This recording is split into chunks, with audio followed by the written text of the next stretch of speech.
This channel's content is strictly for educational and informational purpose and does not endorse or promote any form of violence, harm, illegal activities, self-injuries and communal disharmony.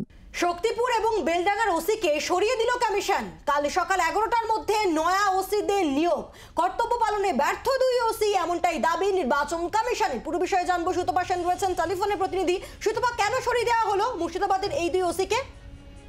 দেখো, শুধু যে সরিয়ে দেওয়া হয়েছে তাই নয়, তাদের বিরুদ্ধে সাসপেন্ড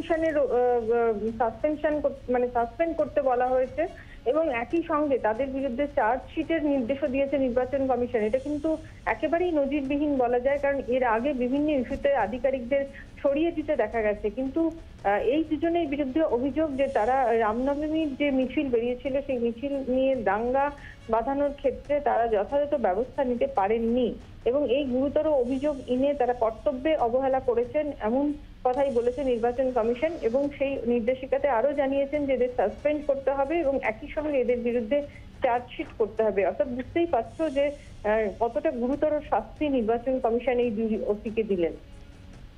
ধন্যবাদ। অর্থাৎ শুধু সরানো নয়, এই দুই জনের বিরুদ্ধে চার্জশিট ফাইল করতে হবে এমনটাও কিন্তু নির্দেশ নির্বাচন কমিশনের। মুর্শিদাবাদের দুই ওসি, তাদেরকে শুধু সরিয়ে দেওয়াই নয়, শক্তিপুর এবং বেলডাঙ্গা দুই ওসিকে সাসপেন্ড করল নির্বাচন কমিশন এবং তাদের বিরুদ্ধে চার্জশিট ফাইল করারও নির্দেশ কমিশনের।